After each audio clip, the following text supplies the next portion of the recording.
The housing market sellers strike is so ruthless that only 7 of the nation's top 200 largest markets are back to pre-pandemic levels. Ian, can you guess which market is back to pre-pandemic levels? I mean, I was listening. I don't have to guess, but yeah, Austin, Texas. Yeah. So there's a few that are over. Austin, Texas, obviously, is one of those that's over the national average. Now, this is for a couple of why we're seeing this is quite a few reasons. There's a lot of people here that didn't list during the pandemic, and had we had seen a lot more of this inventory hit. And, you know, everybody wants to say it's all new construction. It's not. I mean, new construction still only makes about 30% of our market. But the reality is that with prices going as high as they did, as quickly as they did, we are cooling, and we cooled. And we're going to talk about another article here in a second. But Austin was one of the only 7 that is back to pre-pandemic levels. So what does that mean? What that means to me is that what you're seeing, and Ian, you tell me if I'm wrong or right here, but buyers that are looking under that 500 price point have a lot more to choose from, and they don't have as much demand chasing them.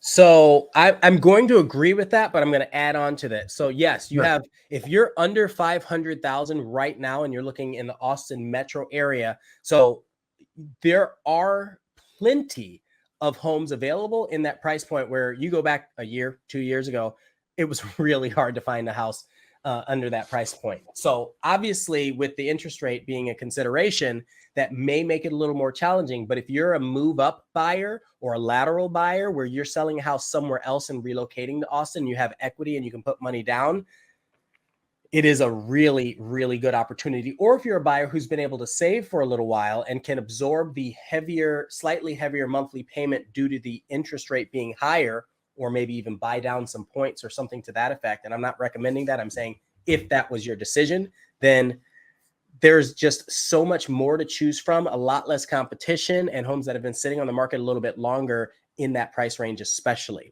But to add to that, if you're just above in the 700 to 900 range, that's actually a sweet spot right now, because it's still it's not a jumbo loan yet, which before that used to be jumbo loan territory. Now it's a standard conventional loan, and you're just given more purchasing power right now without having to go into the jumbo loan where the rates are going to be a little bit different. So 700 to 900, if you're looking in that price point, definitely reach out. There are a lot of options for you, a lot.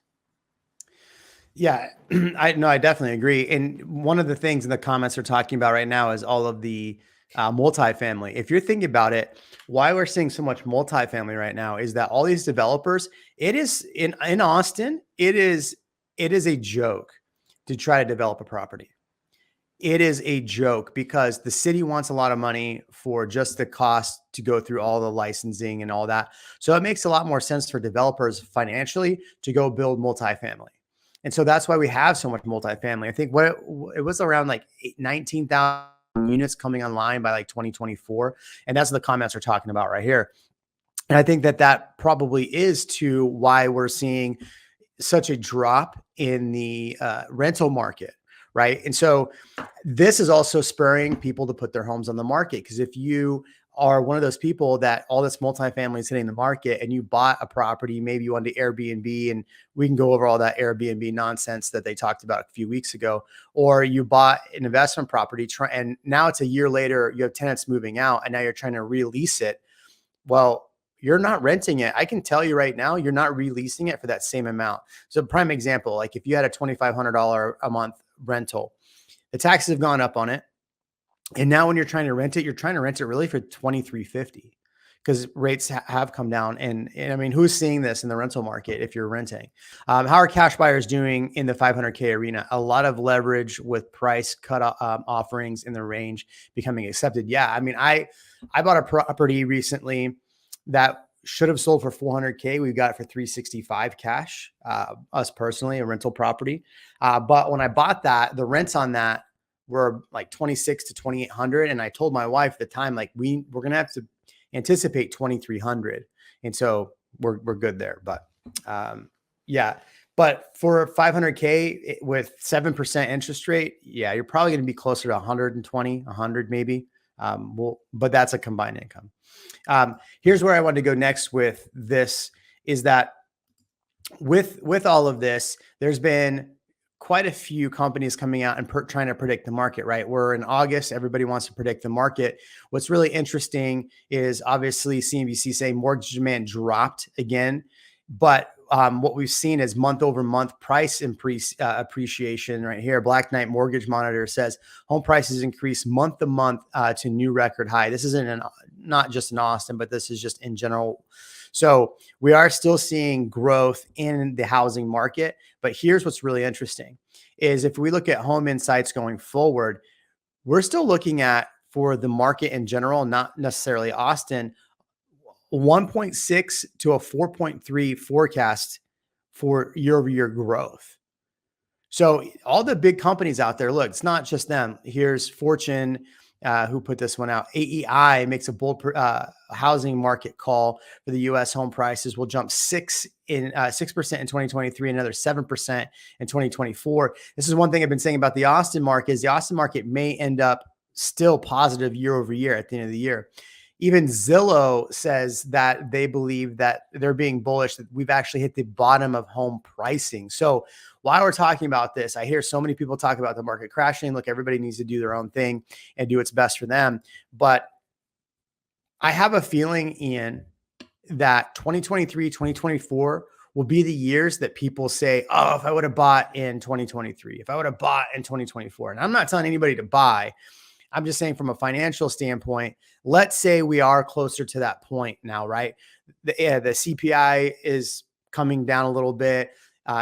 Overall, what we're seeing with the inflation numbers are coming down. If the Fed starts dropping rates, which I don't think that's going to happen anytime soon, but we're looking in 2024, potentially rates dropping. If rates do drop and we've talked about it the last half of this year, I just don't know if that's, I'd like to get your intake on that. Yeah, I think you're going to see a lot of people back in the market sooner than we thought. And it's because there's so much pent up demand. People have been waiting. They're used to 7%. Right now it's at 7.05%.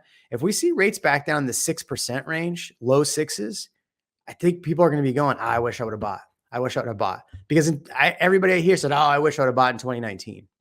What are your thoughts? If every purchase was based on what you knew hindsight, the world would be a very different place to begin with. But I feel like everyone wants the rates to drop and they want to time the market. And this is every single buyer that I can think of right now, unless they're paying cash, which is a really important point. They want to buy a house at less than list price and know that the rates are going to come down in 6 months, or hope that the rates are going to come down, or be able to negotiate that the seller can lower their interest rate. And I just think that because everyone is thinking the same, something similar is going to happen as soon as rates do naturally drop and organically drop. And it's going to be such a rapid change that the people that have been waiting won't be prepared and won't be able to keep up. Thanks for watching this short of the Real Amigos podcast. For more live streams, hit here. For more clips, hit here. We'll catch you on the next one.